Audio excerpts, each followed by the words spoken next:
So hi everybody, thank you for coming along to listen to Kaidi talk. Kaidi is a medical herbalist and a sound therapist, and she's very passionate about teaching people the medicinal power of common weeds, and that's what we're going to talk about this evening and take you on a magical tour around how to use the plants around us for medicinal reasons. So I'll hand over to you, Kaidi. Thank you. Okay, so I'm going to share my screen.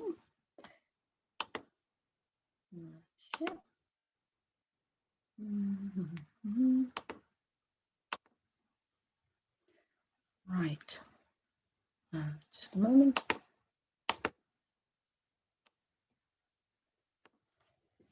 Okay, so I always find it funny presents when I can't actually talk to people and can't see, most of your faces and all that. But anyway, I know some of you, but not all of you. So hello to new faces, and also hello to all the people that I do know, which is lovely. So as Suzanne said, I'm a medical herbalist and also a sound therapist. And as Suzanne, we're both tropic ambassadors as well. And tonight's talk is going to be about nature and common weeds. Because I think, I don't know, I hope that all of you have got gardens or outdoor space. And often we don't even realize that the grass we're walking on, that there are so many plants hidden there that are actually medicinal. So if you've never heard of Western herbal medicine, then I'll tell you briefly about it, what it is, because in herbal medicine practice, there are lots of different practices as well. So you've probably heard of traditional Chinese herbal medicine, and Ayurveda, and obviously there's also a Western herbal medicine. And I was scientifically trained, but Western herbal medicine these days is based on tradition and science. And you see that graph on the right. So this is the sort of the tradition. So, and this comes from Hippocrates. So it's called humoral system. So in Ayurveda, there's different doshas, so it's different energies, and same in traditional Chinese medicine, the 5 elements. So in Western herbal medicine, we also have different what we call humors. So it's not humor, haha, but it's different temperaments. And all those different temperaments are, there's energetics, but also correspond to different elements and seasons. And also, for example, the, let's say, yellow bile corresponds to summer and fire, and choleric humor, which is the more, if you think about the tissue states and organs, organ systems, it's everything to do with the liver and sort of heat. And when we think about health as well, then we want to balance that. We don't want too much heat. We don't want too much cold and moist, so everything needs to be balanced, obviously. So that's, this humoral system comes from the Hippocrates, but also from a Greek physician called Galen. So Hippocrates was about 400 BC, and Galen about 600 years later, so about 2nd century. And he started, he took the Hippocrates 4 humors and sort of,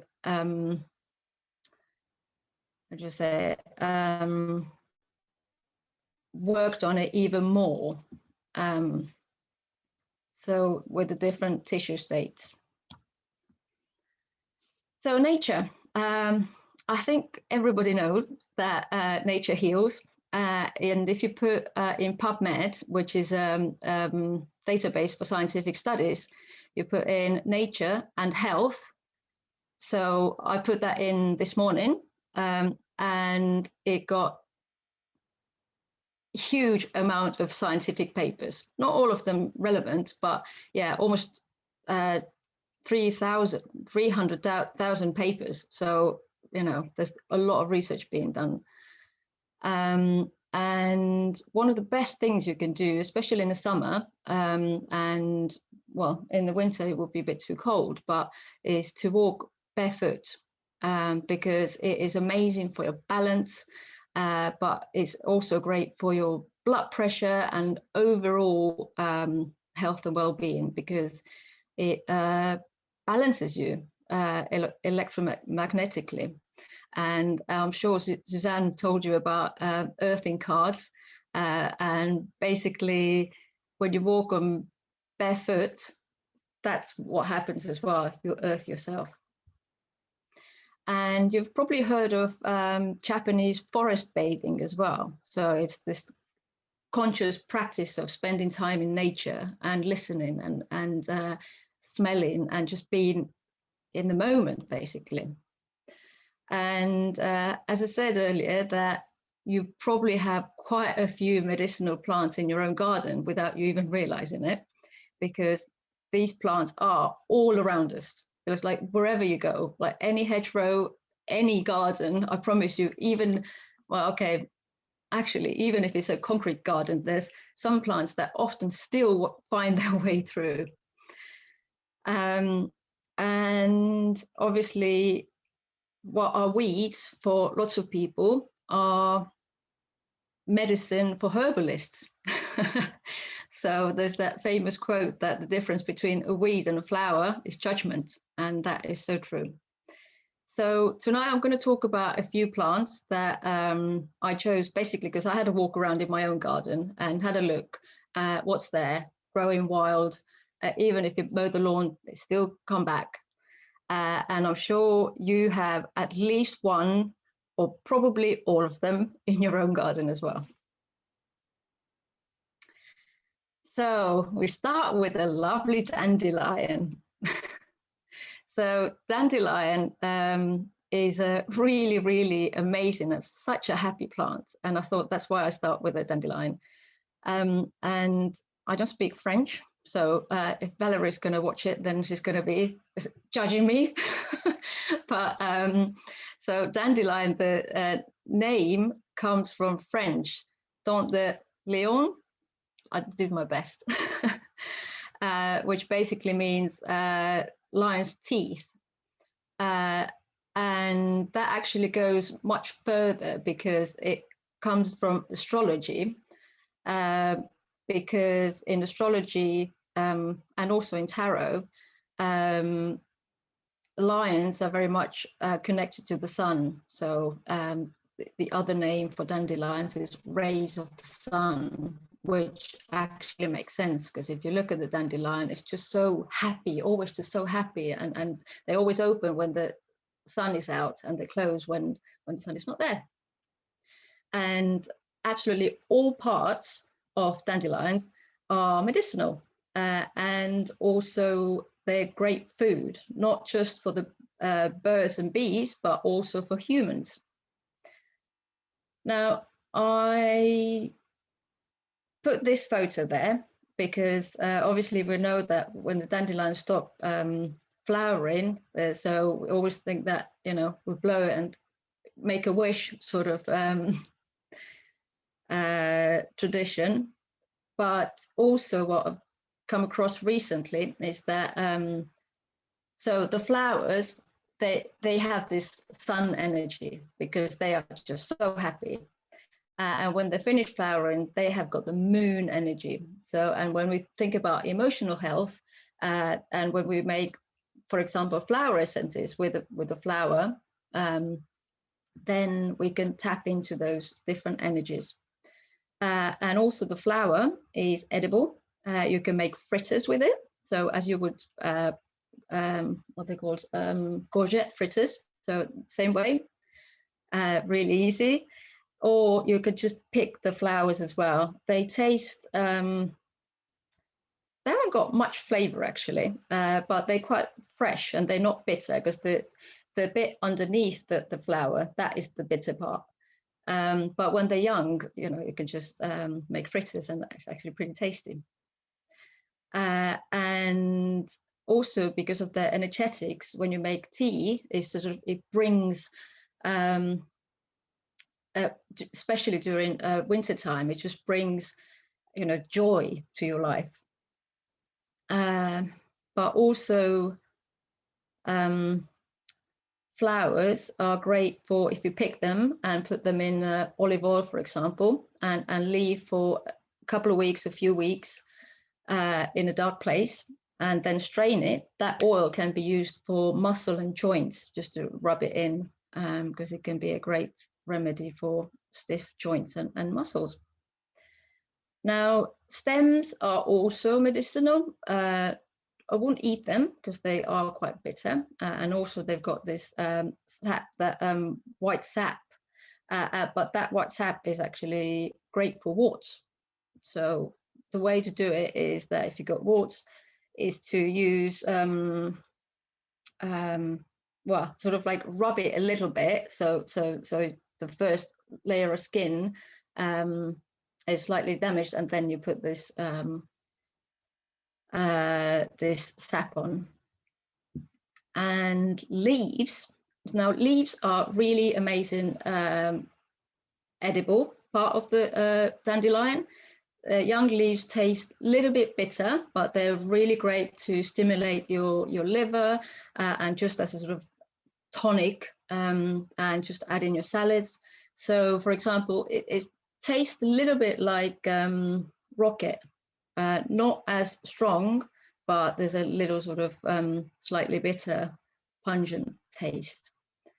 And there's another French expression where it basically says piss the bed, and it's because it's got diuretic action, which means that it's going to increase your urine load, and it's going to get rid of excess urine and excess fluids from your body.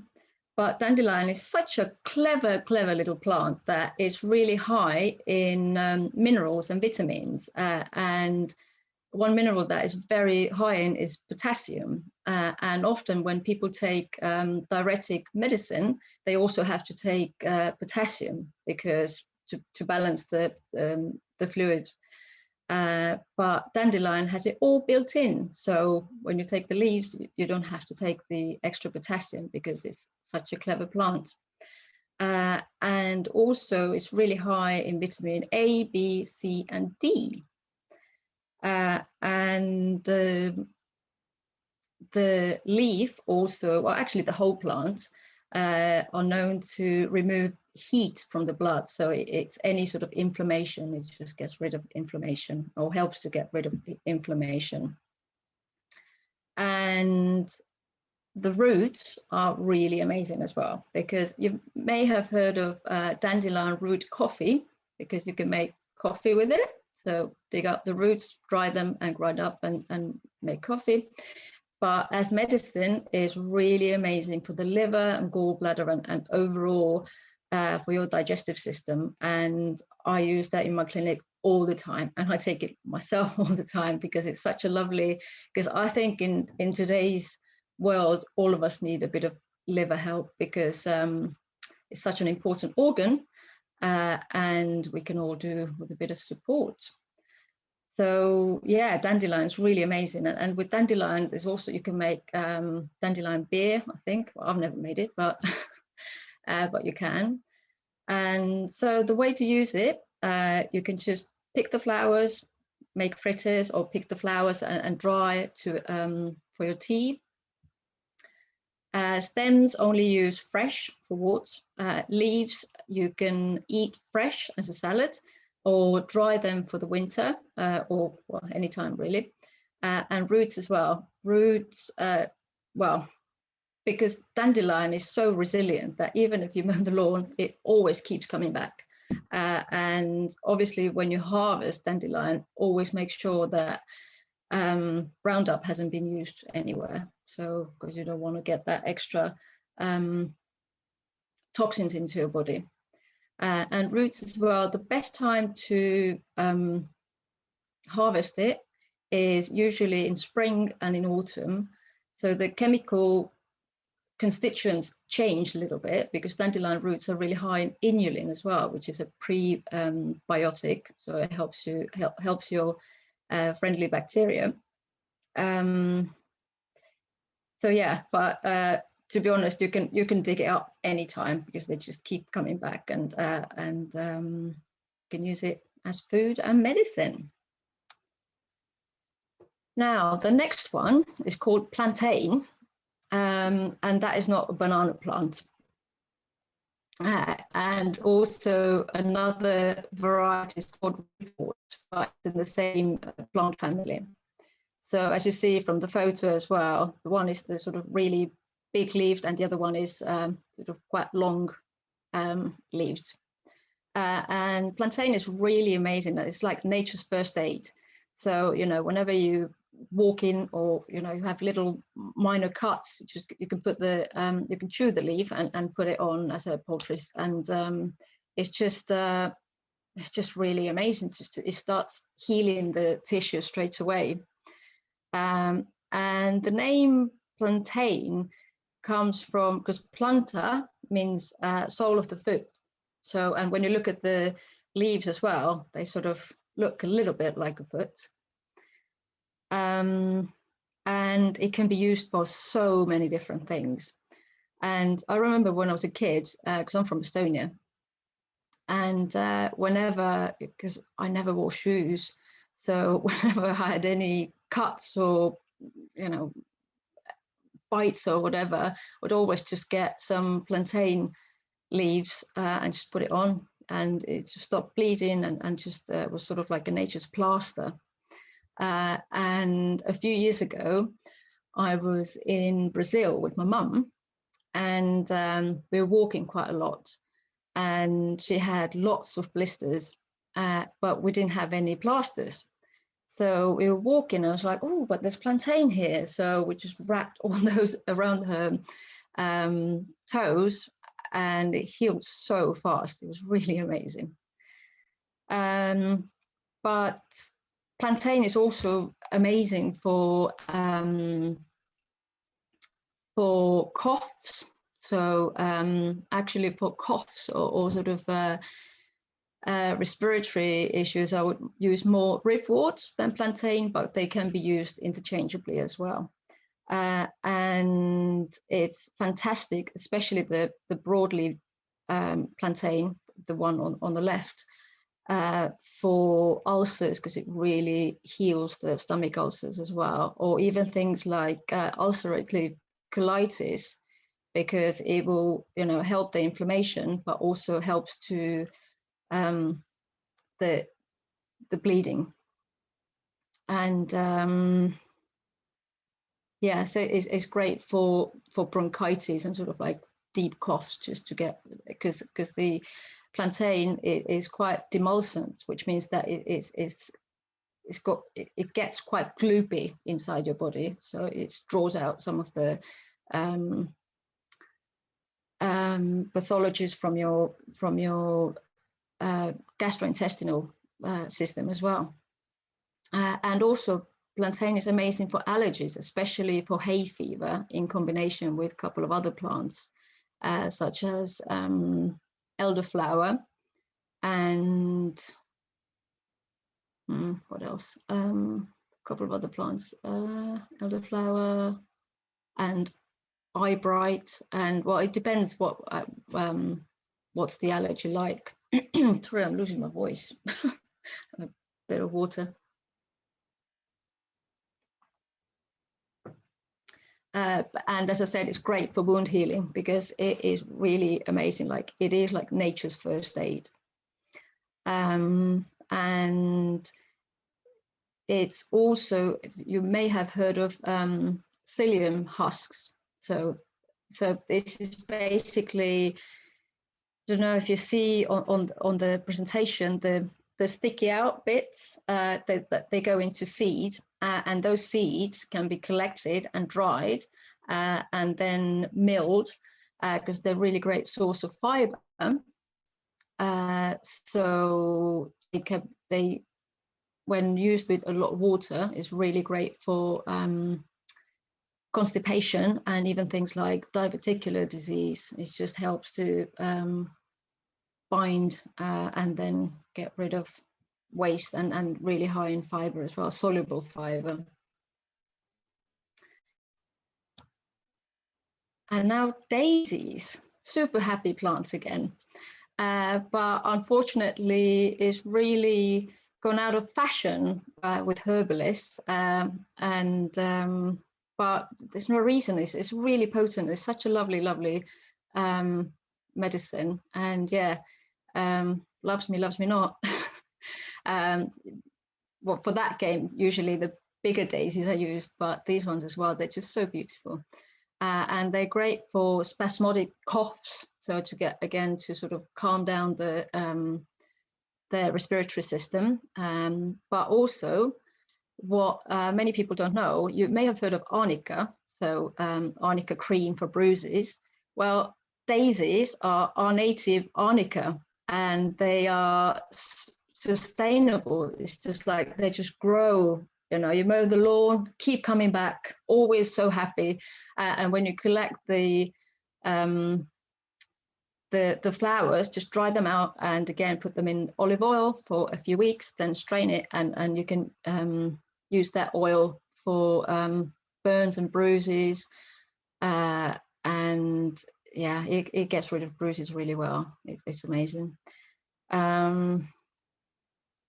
So that's about daisies, yeah. So it's really beautiful. Now, nettle. I'm sure all of us have got some nettles in our gardens. And nettle is a really amazing medicine again. And when we think about the energetics, especially the aerial parts, is all hot and, you know, fiery. And when we think about astrology, it's under the planet of Mars, so it's all sort of hot heat. And when we think about some of the conditions, it treats, again, quite hot conditions. And all parts of nettles are medicinal, absolutely all parts. So, and also it's really great for food, because you can make nettle pesto, for example. And when I was a kid, we'd always make nettle soup. It's really delicious. It's best to collect young shoots, because they're because the old ones, they get a bit too woody, and they lose their sort of some of the minerals as well, because nettle is really high in different vitamins and minerals, and high in vitamin C as well, and high in iron. So it's really easily absorbable iron as well. So, and because iron needs to be taken with vitamin C, again, nature has nicely put it all together itself already. And so yeah, that's the food part. But the leaves can be used as a blood tonic, because it is really high in iron and other minerals. And it's been used for anemia as well, because it does absorb pretty well. And oh yeah, antihistamine, yes. So together with plantain, that was the other plant I was thinking earlier. It's a great nature's antihistamine as well. And it's great for joints as well. So either internally, but also externally. So if you sort of touch your painful joints, or sort of like beat your joints, then that's great for the joint pain, because you may think at first that, oh, but it creates more pain, but it actually doesn't, because it encourages the blood flow, so your body starts to heal the area anyway. And it's great for peripheral circulation as well. So, and in that sense, it's really great for diabetes as well.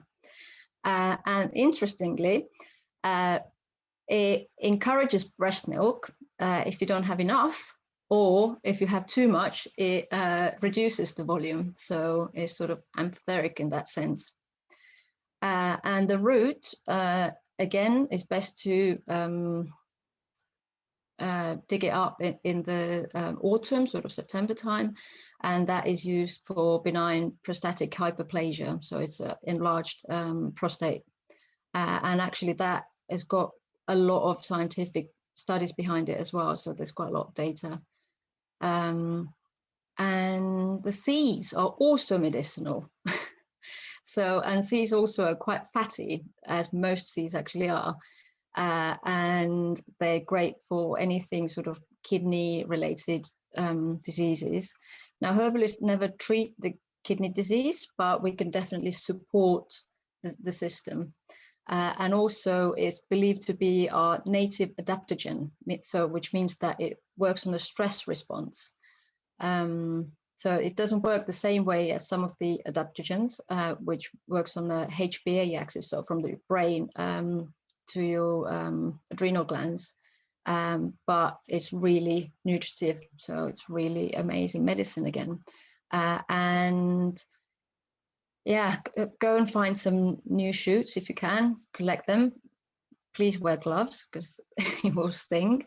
And it just makes really lovely cup of tea as well. And it tastes quite minerally. So you may not like it, but it's great for as an antihistamine as well. I'm just looking at Suzanne there. So just to flush it out. And now chickweed. Probably most of you have got this in your garden as well. And the scientific name is Stellaria media. So Stellaria star. So, and it is a little medicinal star. Again, it's really high in vitamins and minerals. So it's got vitamin A and C and iron and copper and calcium and magnesium. So nature really knows how to put different minerals together, so it's all balanced. And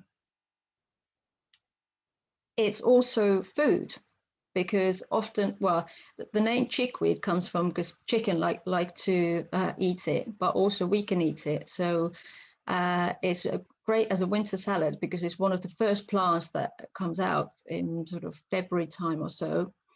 And the flavor is quite bland, but it's sort of slightly salty. But if you mix it with other maybe shop bought salads as well, you just add so much more because you get this first vitamin shot from your own garden. But yeah, make sure that it's not sprayed. And if your dogs or cats go to your garden, so make sure that you wash it as well. Although our stomach's hydrochloric acid is so strong that it probably kill all whatever bacteria from there. And this plant, so it's also a really good indicator of the soil quality because it likes good quality soil. So if you have that around your vegetables, you know that you've got good quality soil there. But what we use it mainly in herbal practice is it's really cooling. So it's really great for eczema, for really hot and itchy eczema. And you can even put it fresh plants in bath together, maybe with some oats, but you can just put fresh plants there as well. And especially great for babies as well, got eczema. So, and it's just widely available everywhere, pretty much from February till, well, I don't know, November maybe. It's also great for insect bites. So if you're out and about and you get bitten, just pick it up and crush it a little bit and just put it on your insect bites. So it's great for that as well. And it's also lymphatic, which means that it flushes, helps to flush out some toxins through the lymphatic system. And chickweed can be used, as I said, topically, but also you can make tea with it or tincture. But yeah, so fresh is really great. And the old use for that was also to rinse your eyes. So if you've got sore and itchy eyes, so it's as an eye wash as well. And it's also great for sunburn. So again, to sort of cool down the itchiness, the heat and itchiness, and it has been used for gastrointestinal problems as well, but it's not really the first point of, it's not the first thing I think about when I think about chickweed. The main thing is just really cooling, nice as food, and yeah, the main indication is eczema and other sort of, because it is a great one to use topically. But also this plant's energetics is quite interesting as well. So you could make what's it called, like flower water. So to cut some very gently and don't touch it, and put it in water. So basically with a bowl of water, just cut it and let it drop. So it's great for releasing past and, you know, living in a present moment. So that's the more of energetic of this little medicinal star. But yeah, great for itching. So when you're out and about, amazing. Now, cleavers, some of you have had cleavers for sure, because I think maybe it was the last gong bath I did back in last March or thereabouts. So cleavers, also known as sticky willy. So this plant is incredibly sticky. Most of you have definitely seen it, probably in your garden, but wherever walking about, and dogs sometimes like to eat it as well to sort of clear the system, because animals are so intuitive, because they always go for certain plants that they know they need. And so cleavers, again, this time of the year is actually not the best time to pick them, because you want the younger leaves or younger sort of aerial parts. But now some of them have grown like really long, and they've got this little balls, seed balls. But the new lot sort of comes usually even in December time or January. So it can be also used as dry as tea. And yeah, we call it nature's pipe cleaner. So basically it works on the lymphatic system again, and it's great for swollen glands or any sort of glandular issues. So again, sorry, my cat just came in to say hello. So yeah, and also the lesser known action for this plant is used for thyroid as well, because again, that is a gland. So it's great to, because it is super sticky, and in the lymphatic system as well, it just goes and picks up anything that your system does need and gets rid of it. And yeah, it helps to cool and soothe. Now it's best to actually use it fresh, just to collect the plant and leave it overnight in cold water as an infusion. It tastes really lovely. It's sort of cucumbery, slightly cucumbery, but really fresh and sort of lovely tasting herb. And there's a legend that if you're single and looking to meet someone, then have cleavers tea or cold infusion for 21 days, and then on a 21st day you'll meet the love of your life, because they will be so amazed that you look so beautiful. And the reason probably for that is because it is lymphatic, so it really cleanses you from inside out. So your skin will be super glowing, and obviously tropic will make you super glowing as well, but inside out is the way to do it. So you look nice and fresh, and no edema anywhere. So I've got rid of all the excess water and water retention. And this one, again, everyone's got it in their garden, and it is a gardener's nightmare, because to pull this up, it is so resilient that you keep pulling it up and it keeps coming back. And I don't actually know how to pronounce it, probably couch grass. Some people say couch grass. So anyway, but it's the roots that are used for medicine. And again, it's great antimicrobial, and it's great for cystitis as well. And actually we use it a lot for the urinary system, and also great for acute prostate infection. So and also what it does is breaks bladder stones. So the antilytic means that it breaks the maybe even kidney stones, but we mainly use it for bladder stones. And it's also great for liver and gallbladder. So and this plant also, the cats and dogs eat it when they need to throw up, to sort of balance their gastrointestinal system. But yeah, for us, we use mainly, not mainly, only the rhizomes and the roots. So the way to do it is like you pick it, clean it super properly, and then let it dry, and then chop it up and use it as a tea, because it's got quite mild flavor. It's quite nice. And yeah, so prostate issues and bladder issues is amazing. And now this one, self-heal, or also called heal all. It's in most lawns. I've been around people's gardens, and I see this plant actually more and more every year. And I was at my friend's place, and she never used to have that in her garden ever. And last year it popped up.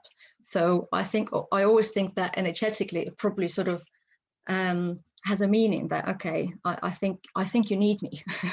Plants, and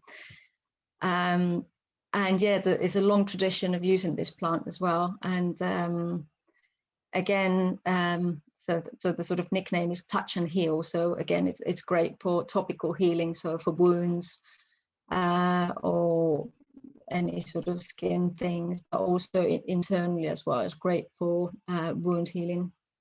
And again, like cleavers, it's great for swollen glands and clearing the throat. And also, I think from sort of energetic point of view as well. So if we think about clearing the throat, it's also sort of like speaking your truth. So from the energetic point of view, it'd be great to use it for your throat chakra, I guess. And it's also really cooling, so it's great for hot flushes, but it hasn't been, most herbalists don't actually use it much for hot flushes, menopause or hot flushes, because they tend to go for sage, because it's really cooling as well. But this one is really lovely as well, but also for flu, again, to sort of cool you down. And this plant is also antiviral. And also it used to be called carpenter's plant, because, you know, they would also always hurt themselves, and self-heal would go and touch and heal the site. And also, interestingly, this part, when we talked about throat as well, is great for thyroid healing as well. So either overactive or underactive. So it's really quite fascinating how the same plant can do both. So wherever the imbalance is. And obviously with thyroid, we have to be very, very careful, especially when it's overactive.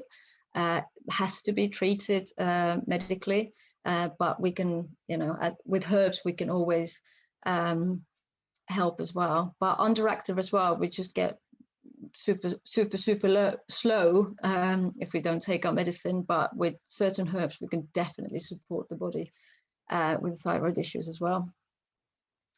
And yeah, so it's antiviral, but it's also antibacterial, and it's a great antioxidant. So and another indication I think I read some time ago is that it's great for herpes. So that probably comes with the antiviral action as well. And also, again, to make the flower essence, like I said earlier, to cut the plant, but don't touch it. Again, just let it drop into water. And actually with flower essences, the intention is really important as well, that before you go and cut these plants, is to connect with them and set the intention, and then cut and sort of, let them sit there in the sun for a couple of hours before you strain it. That, yeah, with self-heal, it's just, as the name says, it's just, really taps into your innate healing powers and healing energy. So yeah, so that's self-heal. And I thought I'll finish off with, this one is usually not a wild one, and it's not usually a weed because somebody would have put it in your garden or yourself, but it does self-seed quite rapidly. But, as we started with Dandelion, which is a super happy plant, so marigold again is super happy plant because it's just so inviting. And if couch grass is gardener's nightmare, then marigold is gardener's dream, because it's really amazing for companion planting because it keeps some of the bugs away. So you don't need to use, so it's great for organic planting, for example, as well. And it's an absolutely amazing multitasker.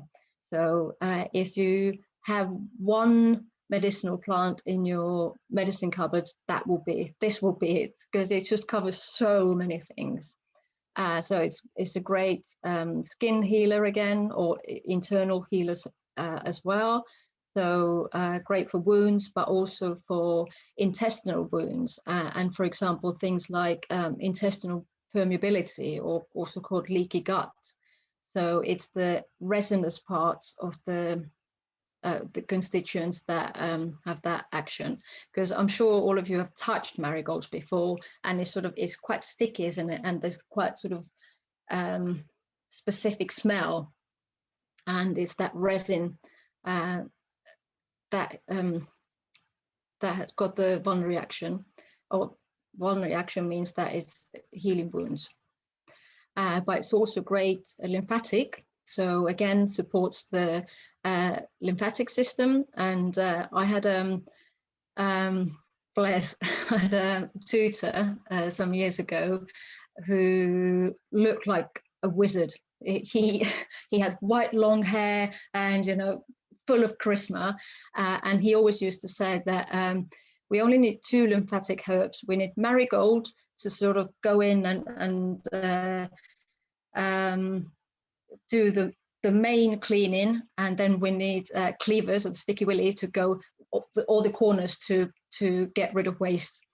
So yeah, but it's really amazing lymphatic, and also it's so in some places it says is antibacterial, but actually it's not. It doesn't actually kill all the bacteria, but what it does is that it contains the bacteria, which means that the site is kept clean, so either externally or internally as well. So if there's bacteria, it just contains it and lets the body do what it does best. It's like to heal yourself.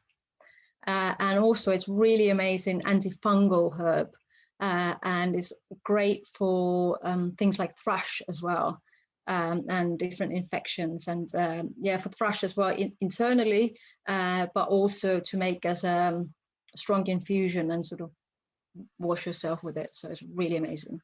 But the resinous parts of the plant, it's quite tricky to get them out, because they're not very water soluble. So with calendula, I often have different strength tinctures in my in my dispensary, because the higher alcohol is great for antifungal, and the lower alcohol content one for lymphatic and all the other indications. And yeah, and marigold is a herbal sunshine, and it's got a sort of nickname that is for the places where the sun doesn't shine. So basically your intestines, but also, as I said, for thrush, amazing. And also you can use it as food, so to add to broths. So either, I don't know, if you're not vegetarian and making your own stock, and then it's great to add there. It's slightly bitter, so wouldn't put too much in there, but it's just for winter. It's great, just to really nourishing. So yeah, and tea as well, because if you cut the flowers, they dry quite quickly. You know, they just keep coming up again and again and again. And yeah, marigold tea is really, really lovely. And but if you let it brew too long, it gets quite bitter. So if you don't want too bitter, then not for too long. Although I think in the Western society, we don't eat bitters enough. So, you know, tomorrow, let's all go to our gardens and pick some dandelion leaves, because they are slightly bitter as well, and you know, bring more bitter plants, because that means that it prepares our digestion, and gets the liver working, and so gets our digestive fire going. But yeah, dandelion tea is slightly bitter as well, but it's just really beautiful. Yeah, as I said, it's not wild, but most people have got it in their gardens, and it's just so happy. And these are the selection of plants that I chose for this evening's talk. But next week, whoever's available, we will also do a herbal walk. Do you want to say something, Suzanne? No. Where obviously, because these plants that I talked about tonight are just from my garden, you know, and in most people's gardens. But in herb walk, there, you know, there's literally hundreds of plants, which is really amazing. And you know, can actually touch them and smell them, and maybe even pick them. So yeah, that's it. Have you got any questions?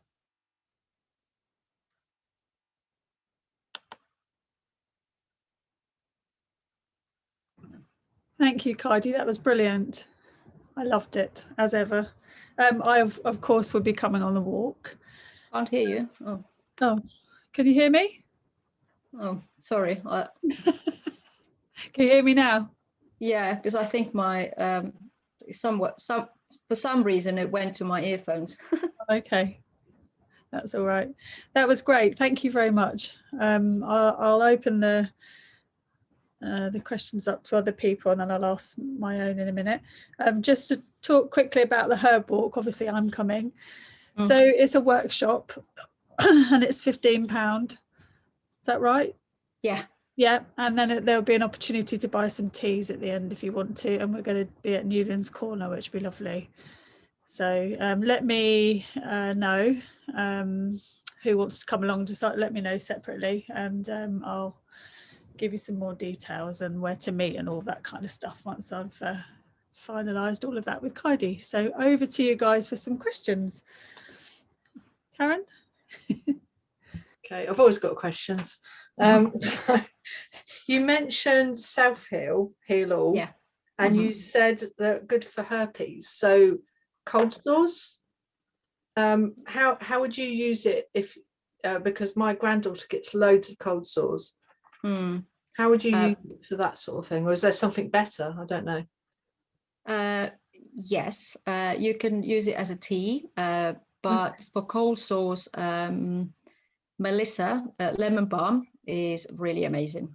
And with Melissa, I don't know if if you can get it from anywhere, but to make infused oil. So again, pick the plant and leave it in olive oil for a couple of weeks, a few weeks, and then rub it on, because it's a great antiviral as well. Okay. But maybe pick both Melissa and Self-Heal. Well, and So put them in together or separately? Together. Together. Yeah. Fab. Would you dry those leaves out first? It's always best to pick herbs on a dry day and leave them to wilt a little bit so the first moisture comes out, and then put it in olive oil. Okay, thank you. Okay. That's brilliant. And the other one you mentioned, there's loads I could ask about. I'll just ask these two and let other people have a go. Chickweed, you said about eczema. Is it also good for psoriasis? Not really, because psoriasis is a different kind of condition. It's an autoimmune condition. Oh. So with psoriasis, we'd have to support the immune system and sort of go inside out. But there are some other things for psoriasis as well. There's, for example, as Suzanne knows as well, there's a tropic product called Balm. But also there's a plant called Nigella sativa, which is amazing for psoriasis as well. But for psoriasis, we definitely have to go from inside out, because we need to support the gut and the elimination. And yeah, we need to look at the diet and all that. Okay. But yeah, topically there are things that can help, but it's inside out for sure. Okay. What was the second one you said? Nigella something? Nigella seed, yeah. Nigella sativa.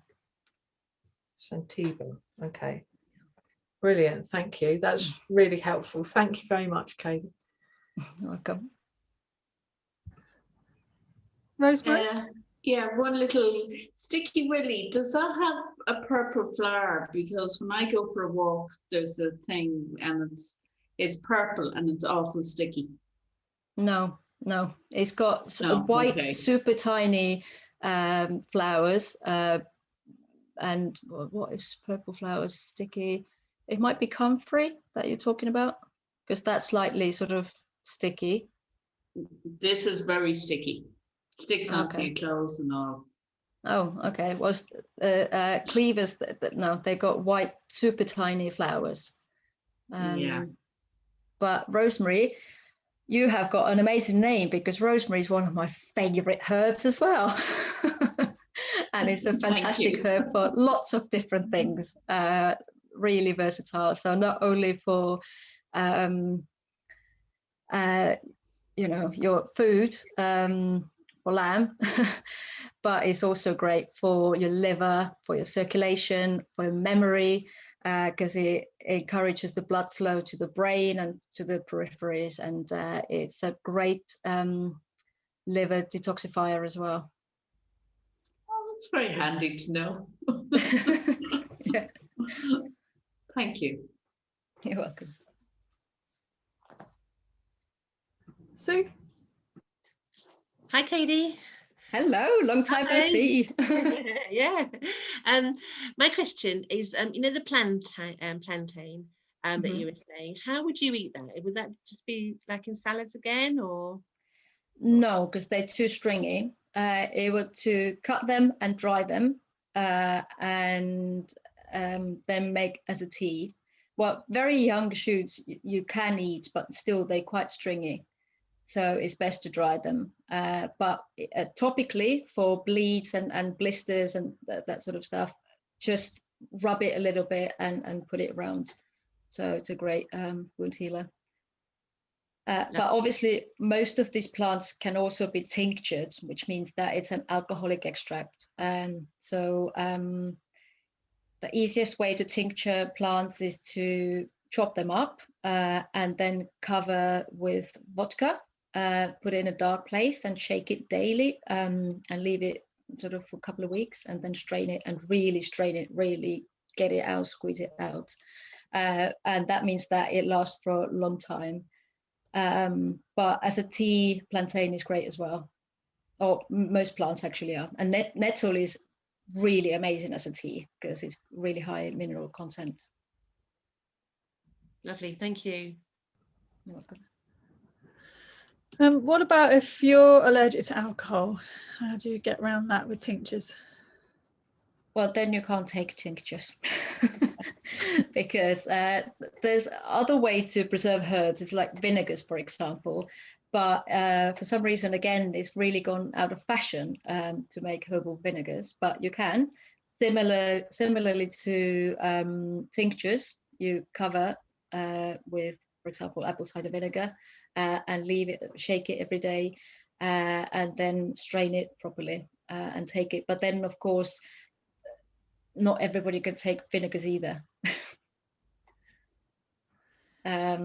So, and sometimes it's best to take them as capsules, but again, that is basically dried plant material put in a capsule or as tea. Could you not do with the olive oil like you were saying earlier? To eat internally, no. Okay. No, that's for topical. Okay, all right. Yeah. Okie dokie. We'll get around that when I come and see you. Yeah. Anyone else got some questions? So there are literally hundreds of medicinal plants, and I'm sure that you have at least one that I mentioned this evening in your own garden, probably more. Kaidi and I went on a walk around Newlands Corner. We did a loop, and just the amount of plants that you were pointing out. Well, I held myself back. Well, I realise. Otherwise, I would have never talked about anything else. Yeah. It was so interesting just to kind of, even just to notice all the hundreds really of different plants that you're going past, all the different colours, all the different things that they do. It's amazing. Kathy? Hi everybody. Kaidi, I just wanted to ask you about comfrey, because it was an ancient herb in this country, and it was known as nip bone. Yep. But according to some of the herbalists I've spoken to, they're saying that they've held back in the importation or the making of comfrey. Is that true? It is true, because there's a theoretic risk, because it contains things called a compound called pyrrolizidizing alkaloids, and they are potentially toxic for the liver.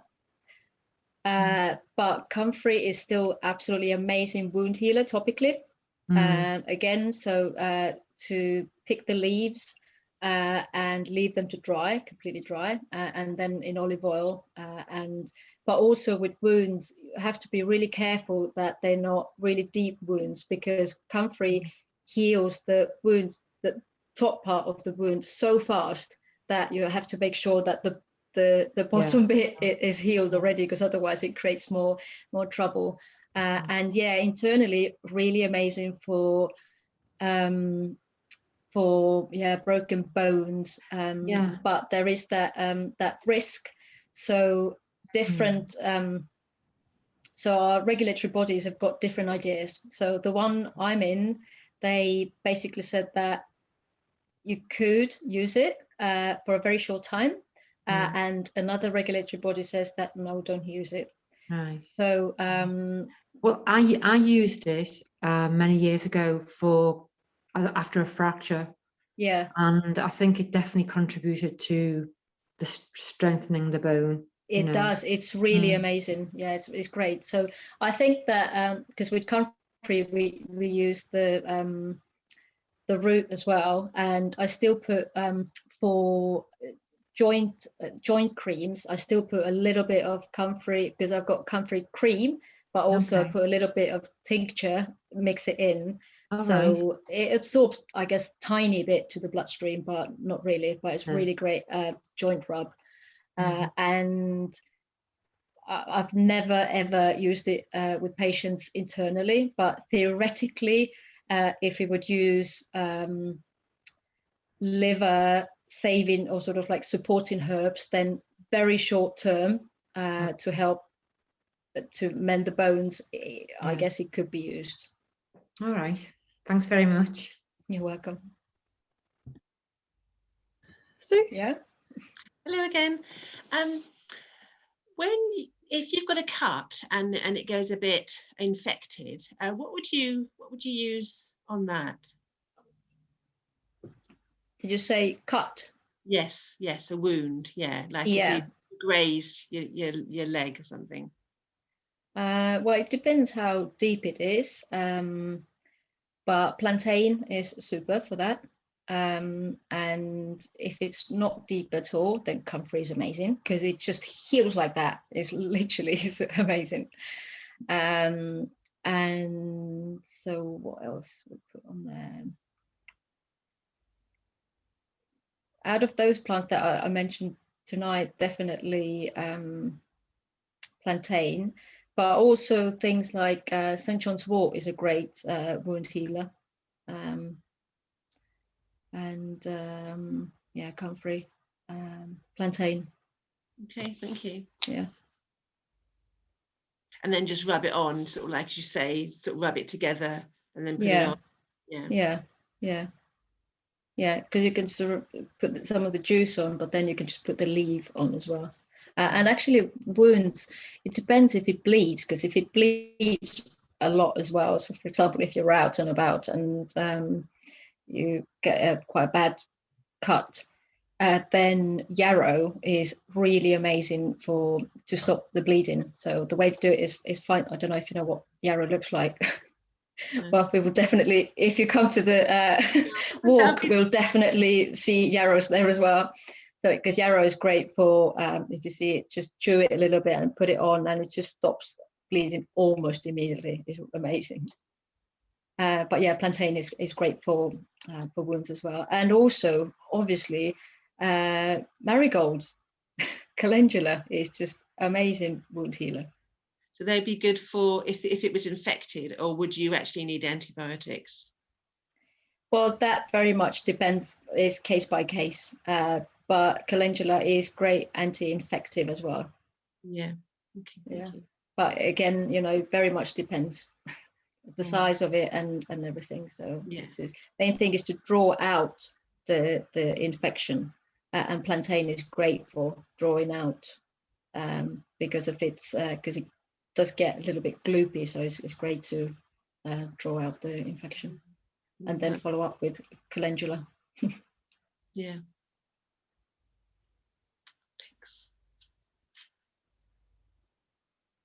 Karen. Yeah. Me again. I just wondered, when you said about couch grass, or however you pronounce it, that just looked like grass to me. How would you distinguish between that and ordinary grass? Well, most grass is gooch grass. I don't know how to pronounce it because people pronounce it differently. Well, there's also a thing called ryegrass, so it's a longer and shinier. So that the normal one is usually, it just grows everywhere usually, and it's got really sort of pronounced rhizomes. So you try to get it up, and it's just keep pulling, and it is impossible to get rid of. I've got a lot of long grass in my borders. They're really quite long, but I don't know what they are. And they just keep growing. So you pull them up and you think you've pulled it from the root, but they come back. Would that be ryegrass, or would that be? Ryegrass usually grows longer, yeah. And couch grass is a bit shorter. Okay. Really pointy tip leaves, narrow, pointy tip. Okay. It looks different to the lawn. I mean, my dogs eat it all the time, so I know exactly what you mean. And it tends to go in kind of tufty bits. Yeah. Kind of around, I mean, we obviously mow the main grass, it's kind of around the edges, and it's in like little tufty. Yeah, and it's sort of like round little bit. Yeah. Sort of, yeah. And they're all spiky, sticking up. The dogs will sniff out the right grass to eat. Yeah, because that one actually was also called dog grass, because dogs and cats do eat it too. And that works really well when they want to settle their stomach. Yeah. There's another plant that I must take a picture and send it to you. There's a plant that Binks eats, my bigger dog, which has got like bigger leaves on it, which is very slightly, I don't want to say fluffy, but it's got a texture to it. And they've got little tiny blue flowers. Okay, I know what you mean. It's in the same plant family as Comfrey. Oh, Binks eats that when she's not feeling well, when she's got stomach's unsettled. She'll eat that more, and my Jack Russell will eat the grass. Yeah, they choose different things to eat.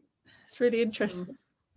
Well, we have done it for thousands of years, but it's only for the past 80 years when the pharmaceutical industry have taken over. We've lost touch with nature, but you know, when you think about it, so many pharmaceutical drugs come from nature. Yeah, and synthetically, which is bonkers. Yes, yeah. Well, herbs are not as strong as pharmaceuticals, but herbs work in few ways. So there's no just one thing. So it's just supports the whole system. So yeah, that's herbs, that's plants, that's nature. Because, you know, as I said earlier with Dandelion as well, that if you take pharmaceutical drugs, diuretic drugs, you have to take potassium with it to balance. But Dandelion, nature thought about it, that, okay, so it's a diuretic, but added extra potassium. Clever. So, clever. Yeah. Clever.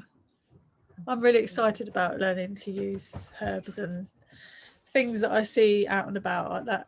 I find that really exciting, especially now with everything that's going on. To be able to just go out and pick something it's great. Yeah, definitely. Yeah. So I'm looking forward to the walk. Anyone else got any questions?